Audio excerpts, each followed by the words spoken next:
Hello everyone and welcome back to JAS Reviews. My name is James and on this channel I do reviews of both music and movies along with the occasional commentary piece, so if any of that sounds interesting to you then I'd appreciate it if you left this video a like and subscribe to my channel to see more videos like that. And today we are still in list season for December for music specifically. And today, it is definitely an interesting list, to say the least. We are talking about the top 15 worst songs of 2022, in my opinion at least. 2022 did, once again, offer a good slew of music to choose from. But yeah, there was a lot of bad too, a lot of it this year. Some of the bad this year was actually pretty painful for me too. Maybe not quite as bad as last year, but it was more just brutally disappointing in some places. Because a lot of songs you're going to see on this list are from artists that I have respected or even loved in the past, but came out with releases this year that just really let me down, and certain singles that were just undeniably bad and a huge step down for them. But you also will see some of the usual suspects who are not too surprising being on here. But let's not waste any more time, let's go ahead and get started. This is a top 15 worst songs of 2022. And remember, this list is just my opinion, so if you see something on here and you disagree, that is fine. This is not a personal attack against you in any way, shape, or form. This is just my opinion, so don't get mad if you see a song on here that you like. And at the end of the video, when you're done watching, let me know what your worst songs of the year were, because I'm sure you had a lot of duds from this year as well. But yeah, let's go ahead and get started with number 15.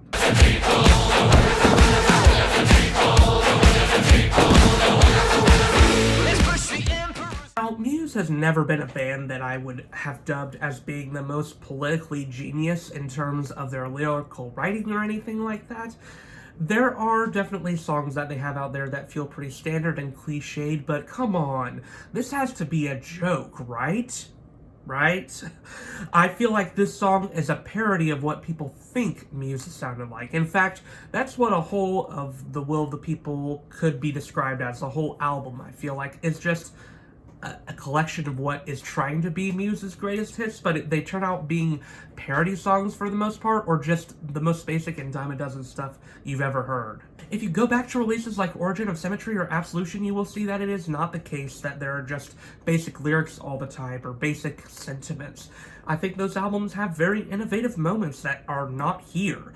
I will admit that this song, Will of the People, does have a burst of energy to it, which is why it's ranking lowest on my list.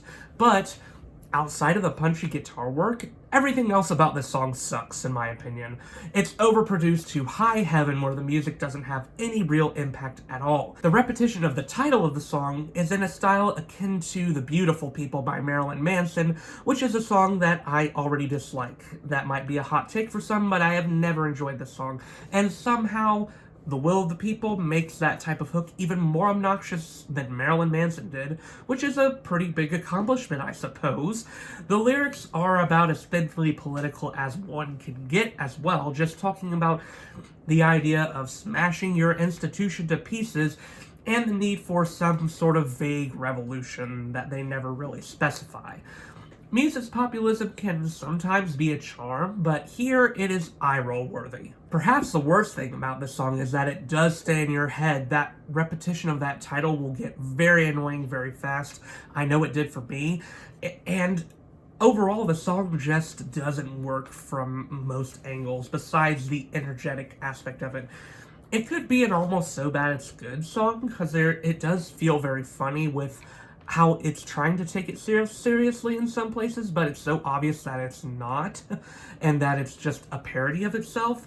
But overall, the song just does not work for me, and I do still hold out hope that Muse can resurrect their talent in some form, because they are a talented band still. I think there is that talent there, but as long as they keep going down to their most basic aspects of themselves, that's not going to happen anytime soon. If they keep on doing the same tropes over and over again, and if they keep on churning out annoying radio rock songs like this that have no real impact and where the political aspect of it just doesn't feel like it has any real power, then Muse won't be able to go back to where they originally were.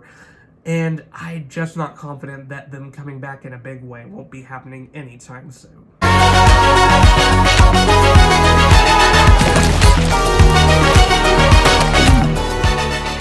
I know the Harry Style diehards are gonna be mad at me for this one, but I'm sorry, this song blows.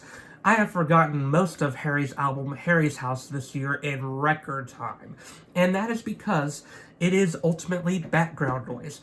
I may have been even a little bit too nice in my original review of it because it bored me the more I heard it, and the more I heard it, yeah, the more forgettable just every aspect of it got.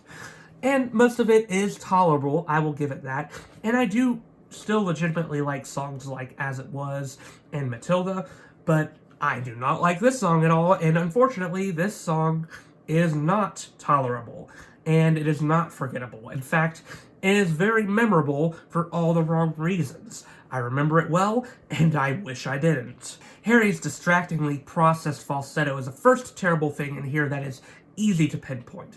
It sounds awful, and it doesn't make any sense where it appears. Like, what is the motivation for it? It sounds strange. And then there is the brass instrumentation that is trying to give the song a weird big band feel that also doesn't make sense. Like, this song is wanting to be sultry and sexy and a love song, but it doesn't get there with inclusions like this. Harry's vocal improvisations, if you could call them that, I'm not sure what to describe them as because they sound like they're not supposed to be here. They sound like they're trying to copy funk and jazz, and it feels awkward and corporate rather than charming. And man, the lyrics on here are just awful. Green eyes, fried rice, I think I could cook an egg on you. It's lines like that that make me question whoever actually thinks this is a sexy cut, and this might be more of a personal thing than anything I do admit, but I think comparing a body to food and trying to make it sound sexual has never really worked for me. It just leaves me feeling gross more than anything else, and that continues to be the case on this song. To me, Music for a Sushi Restaurant is just an all-around disaster from Harry Styles, by far his worst song, and unfortunately, it's gotten rather popular, so I'm very scared that Harry is going to be replicating this sound more in the future, and I just hope that that is not close to the case because this song is just terrible. Cause I don't give a fuck about you no more. Give me bad melodies or I'm kicking down doors. You weren't even pretty looking back in that. Well, this is the first impression that I've gotten of the pop-adjacent act Boy with Fuke, which, I'm sorry, is just a bad artist name, and the impression was not a good one. Breakup songs are already at a disadvantage to me, as I usually find them to be pretty dime a dozen, and it can get really awkward when an artist is airing out another person's dirty laundry, another past lover's dirty laundry, especially when that person isn't very well known. But for me at least, IDGAF crossed the line into being straight up distasteful. This isn't surprising, especially with Black Bear being here. I mean, what we have here feels like a pairing of two bitter misogynists who have nothing better to do than to tear down their exes in some unnecessarily harsh ways. I always seem to include songs in my worst list that include the intent of wanting to say I don't care, and that's what this song's title is essentially saying, just with a bit more harsh language. But like with songs with this subject matter all the time, I am never convinced that these artists don't care. They're making a whole song about it, they're producing all the aspects of it, they're singing about it, and there's some clear bitter tones to this song. They've made a whole song talking about not caring, so they clearly do care to some degree.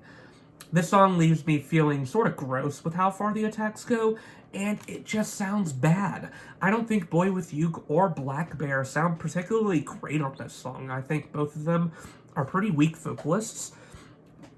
And maybe if they had a bit more grit to their vocals, I could forgive some of the uglier lyrics, if maybe their vocals brought across that ugliness a little more, but they really don't in any way, shape, or form to me.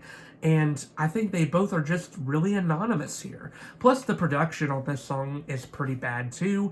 I can barely hear the ukulele, if there even is one in this song, and the backing pop production is as basic as you can get. Trying to get to church, so I don't go to hell. I'm just trying to keep my wife. I'll give Walker Hayes credit for this, I guess. AA isn't nearly as insufferable as Fancy Like to me, but it is still bad in its own way.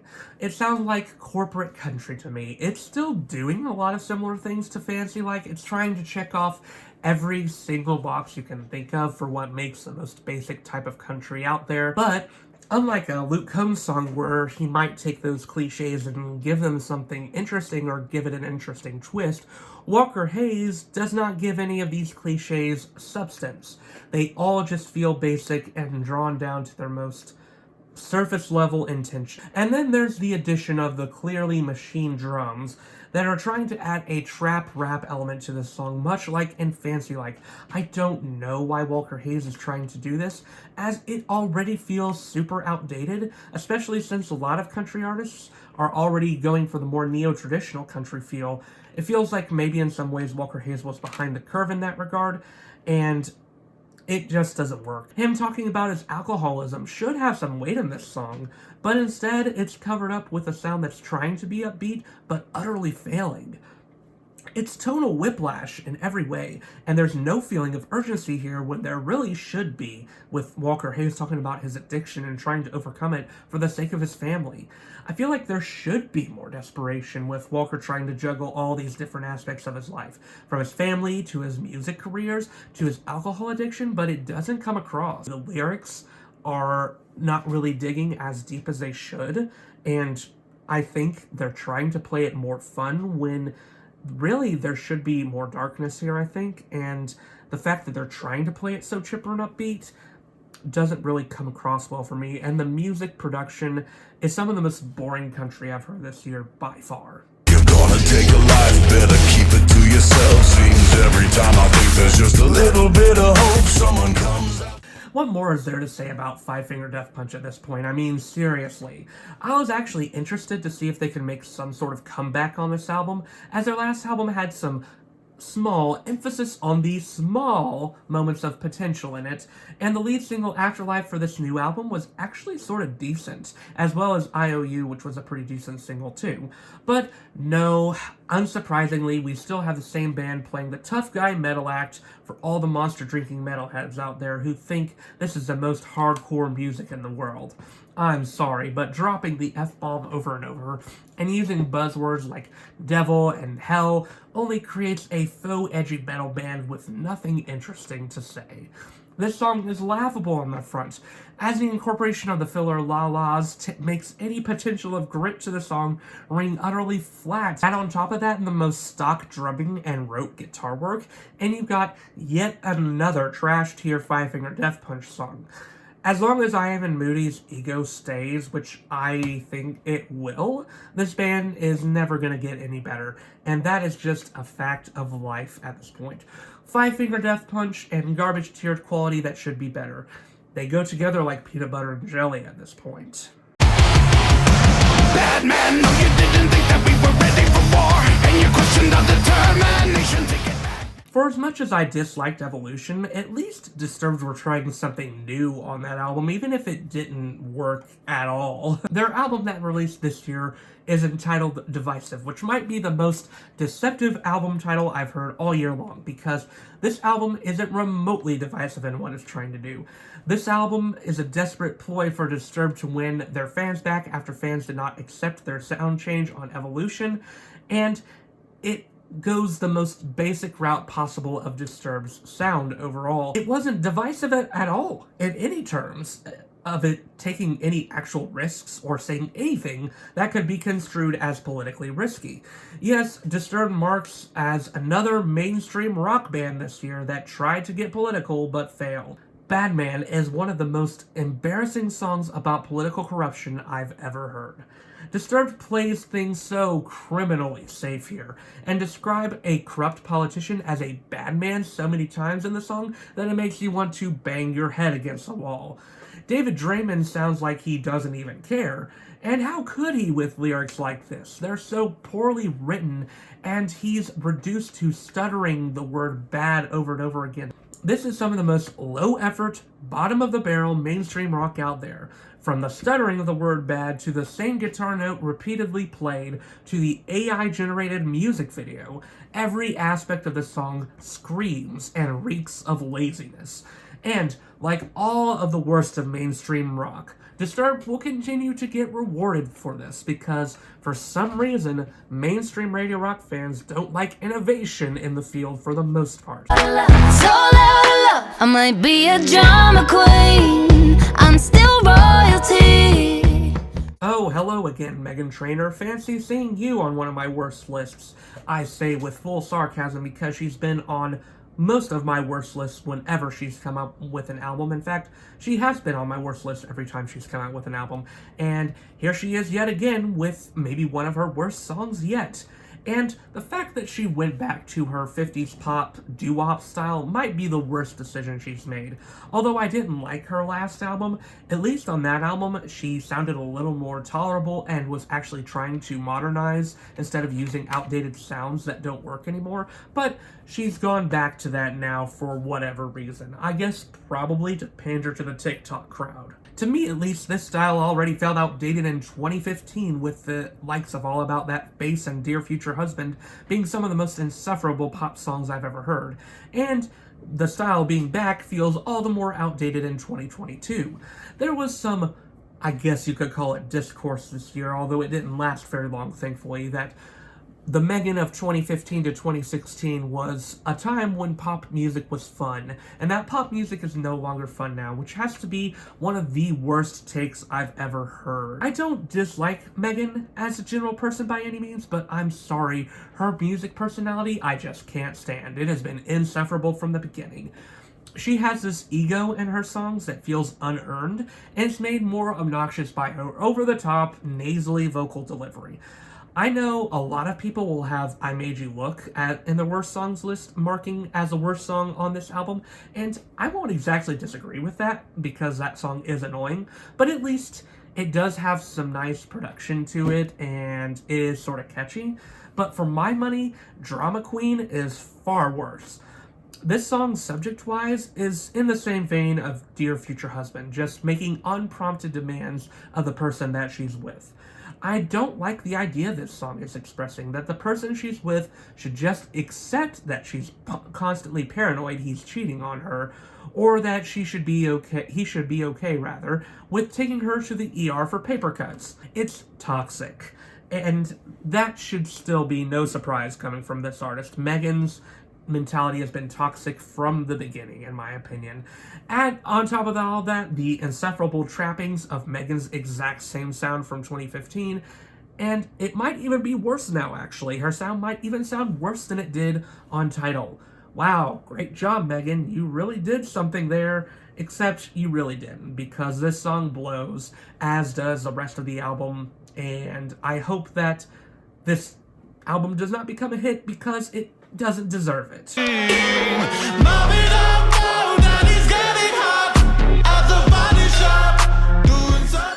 I'm sure anyone who had a pulse on TikTok saw that this song was hyped up to no end on there. And it was hyped up so much that I knew that the end result couldn't possibly satisfy people with what it was, but man, I did not expect the disaster that we got. I'll be honest about that. First of all, the song doesn't even hit the 3-minute mark. Secondly, it feels like a mishmash of two totally contradicting ideas. Sam Smith is going for this more dramatic, theatrical feel with the idea of this person cheating in their relationship. To me, this level of dramatics is not earned for the subject matter, and you could almost view it as uncomfortably romanticizing cheating, which I do not care for at all. The intent of the song isn't really clear to me either. I don't know if it's actually supposed to be romanticizing the cheating or if it's going for a more dark feel. And the reason that the intent doesn't come across even more so is because Kim Petras' verse feels totally disconnected from Sam Smith's. It's sounding like it's trying to be a dark pop trap banger on her vocals, on her feature, but it can't help but feel vapid in its attempted edginess. And man, if there was ever a song this year that relied heavily on its chorus, it is this one.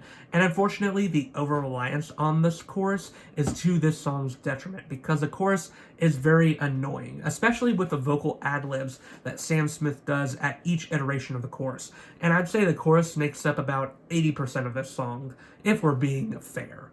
It doesn't feel like these two worked on this song together to me. It feels like they were working on totally separate things, because Kim Petras does not connect to what Sam Smith is doing or the other way around. It's one of the worst pop collaborations of the year, if not the absolute worst in 2022. We are electric angels. We are the six-string queens. We are the new deck. Brendan Urie comparing himself to the Dead Kennedys has got to be one of the best jokes I've heard in 2022. Seriously? You're gonna compare yourself to the Dead Kennedys on this album and on this song, which is about as far from punk rock as you could get? Don't make me laugh. Brendan's ego is through the roof on this song, talking about Panic being the new mainstream. He also says his band is home of the freaks, which is weird considering that would mean that Panic would not be mainstream if the so-called freaks, which are typically coded as anti-mainstream in rock culture, were their fan base. It's embarrassing that Brendan doesn't even understand the cultural language he's co-opting. Nowhere is that more clear than in the sound of the song, because this song is trying its hardest to be rock, that's for sure, but it is so inept in its attempt that I almost feel, in fact, I would say I do feel, secondhand embarrassment listening to it. Brendan's vocals, which are something I have liked on almost all of the previous Panic albums, are oddly bad here, which is the majority of the case across a lot of Viva Las Vengeance. I'm not sure what happened, but they don't work at all, especially when he tries to hit these higher notes. It sounds like he is straining. Add on top of that, some super lame attempts at gang vocals, and a failed attempt at being sarcastically patriotic. And this song marks as one of the most obvious disasters of this year. It's clear this song is trying to be so epic and so over the top, even with the stupid title of Star Spangled Banner, trying to add to the epic feel of the song, but the fact that the production renders it so lame and so hollow and flat is what makes the song just suffer across the board. I hope that Panic can bounce back. I'm still rooting for Brendan Urie, but whatever happened here, it's just not gonna cut it. This is awful, and I'm not sure what Brendan is thinking at this point. Someone needs to rein him in because this just isn't it. Catching a flight, you think we're moving too fast, I'm intoxicated. Is it even really worth talking about this song much? Because, I mean, come on, Drake. This is embarrassing, even for you. And that is saying something. For some reason, Drake decided on this song to use what sounds like a squeaking mattress as a beat. I'm not even kidding. And even the biggest of Drake fans were calling this beat out as bad, and you know you've messed up when even your biggest fans are saying this is a horrible beat. And it is. It just is. I guess it's meant to simulate intercourse, but that symbolism seems utterly unnecessary on a song where there's no problem at all figuring out what's going on. Drake's voice sounds as uninspired as ever trying to seduce this girl. I can't help but feel that a song like this wouldn't give anyone bedroom eyes, as the backing beat is so distracting to anything else the cut is trying to do. This is by far one of Drake's worst, but I will admit it is sort of funny in how incompetent it is. The truth, you say, Lord, Lord, but I don't recognize you. My kingdom is at hand. Oh, it hurts to talk about Skillets at this point. I've just become so numb to them, and I don't know if I'll be talking about Skillet on this channel again. To be fair, I haven't talked about them on this channel much, but in my outside life, I have been, in the past, a huge fan of Skillet. They were my favorite band at one point when I was a teenager, and for quite a few years after that, but following Awake, the band just slowly fell off more and more, and I think this might be the point of no return for them, at least for me. And I am not going to probably talk about them again for multiple reasons. I also think that John Cooper, as a personality, has become worse and worse with time, including some things he said outside of the band itself, but I'm just going to focus on the music here because that is what is most relevant to the song anyway. I know last year I ranked Standing in the Storm as one of the worst songs of 2021, and I do still stand by that, but this track is definitely far worse in every way, and there are multiple reasons for that, like so many obvious ones. This song sees John Cooper rapping, and you heard me right, rapping about the end times over some of Skillet's worst guitar work yet. When people have asked Skillet to do something different for once, I doubt this is what they meant. And it's certainly not what I was hoping for. It's sort of baffling to me as to what exactly motivated the band to do this. It's one of the most embarrassing choices, and it looks bad on everyone. But John Cooper, out of anyone, stands tall as the worst element here. He is trying his hardest to sound tough, talking about the Book of Revelations, but it can't help but sound like some sort of lame youth group anthem that's just meant to scare kids into converting. It's fire and brimstone Christianity at its worst, which is not helpful, and it makes Skillet sound like Five Finger Death Punch if they decided not to curse anymore, which is a pretty bad insult, I think. I truly don't know what happened to the band I used to love, the very talented band I used to love. I remember there was a time when they were changing up their sound on practically every album, but they've just gone into this comfortable rut, and even when they are trying to change their sound on a song like this, it is disastrously misinformed and not at all what the band should be doing. And fans will still try to validate this, of course, because Skillet just has such a weirdly diehard fan base that I was once a part of. I know from that perspective what it's like. I know what it's like to be a diehard Skillet fan and defend every single one of their choices, but at some point, hopefully their fan base's eyes will open and they will see that this band does not deserve the validation. They don't deserve it when they're making talentless crap like this. I'm staying alive, I'm staying alive, I'm staying alive, I'm staying alive. Another one. Yeah. Yeah, Drake is on this list twice. Sue me, I don't care. He was so annoyingly present this year, and multiple songs of his annoy me to no end, so it's not surprising he's on here again. But to be honest, a lot of the blame for this song being bad does go to DJ Khaled, someone who rivals Drake in how lazy they are with making music. Khaled knows that he can churn out lazy music and it will be successful, especially if Drake, his practical protege, is featured on it. Sampling one of the most fun pop songs and turning it into a sleepy trap tune feels utterly insulting. Only DJ Khaled can manage to take a classic and turn it into something that you just want to turn off because Drake sounds like he would rather be anywhere else than on the microphone. Lil Baby doesn't fare much better here, and once again, I think he's just here for the paycheck. But who could blame him, especially when it's so criminally easy to get one this way? Sampling is sometimes something that is so unnecessary, and I think TikTok has brought out the unnecessary sampling trend to an egregious degree, and this is one of those examples. Also, anytime that people could stop giving Khaled exposure would be great. Twinkle, twinkle, little bitch, I wish you didn't exist. As you all have seen in my best hit songs list for the past couple of years, I actually have a lot of positive thoughts about TikTok and its effects on the music industry. But there is also the negative side. One of those negatives has been the increase in oftentimes excessive sampling that comes across more like plagiarism, like I was talking about with the previous song. If it's a familiar, nostalgic sound put into an even slightly different package, TikTok audiences will almost always eat it up no matter how trash it is. However, I will give TikTok audiences credit for not doing this with Twinkle Twinkle by Leah Kate. I feel almost like this artist might be baiting people into getting mad at her song, and if that is the case, that only makes the song worse. Leah Kate is seriously trying to make a children's lullaby into an angry breakup song. And what's more, let's add in a lot of cursing because, shock value or whatever. Cursing has its place in music, I will admit, and I'm not like a prude when it comes to that, but it's obvious when an artist has no reason to be cursing and just uses it because they think the song will suddenly become more gritty or more interesting to the kids. But no, I disagree with that sentiment. Sometimes cursing is just laughably awkward when it's placed unnecessarily in music, and it feels out of place.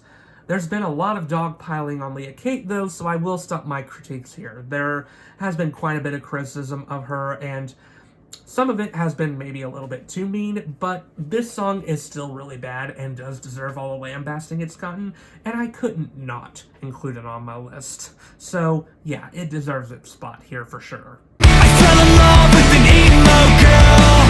I'm in love with an emo girl. I fell in love with an I'm sure I will be one of hundreds, if not thousands, of critics who have this song on their list, but I mean, come on. The reasons this song is bad are obvious. I will say this, I do think that some people have been a little too cynical about the pop-punk revival that's been happening as of late. I know that a lot of people might be a little blinded by nostalgia, and that might be the reason they are hypercritical towards the new wave because it doesn't, in their opinion, compare to the pop-punk of old. But man, all the critiques and hesitation about the pop-punk revival make total sense to me when I hear a song like Emo Girl. I thought for sure that this was going to be my worst song of the year, so that has to tell you how bad my number one song actually is.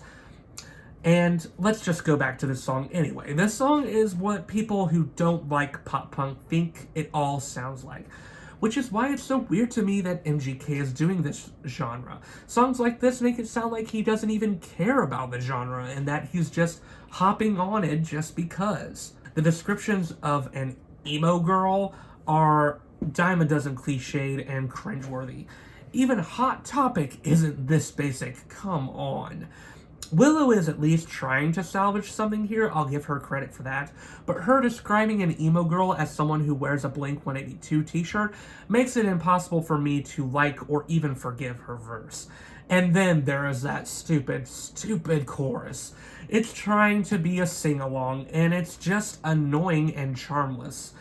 Just repeating I'm in love with an emo girl ad nauseum with nothing interesting to say does not make for a good chorus. I thought Paper Cuts was the worst of what we could have gotten post Tickets to My Downfall, but I was so wrong, cause this is bottom of the barrel for sure.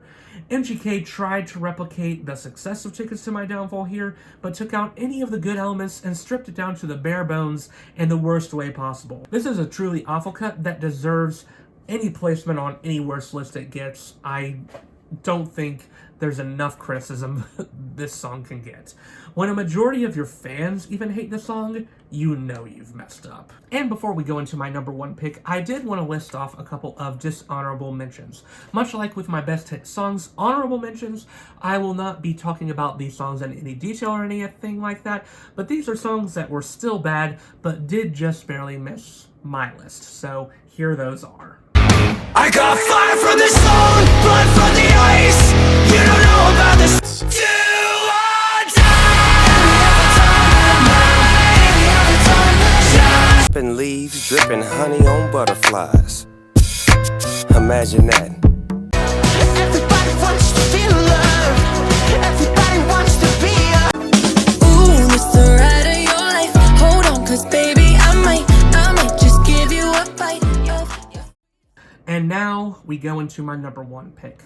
Much like last year, and I hate that this is a trend yet again, this is a band that I did not think would make my worst list anytime soon, but much like I said to A Day to Remember last year, Shinedown, you did this to yourselves.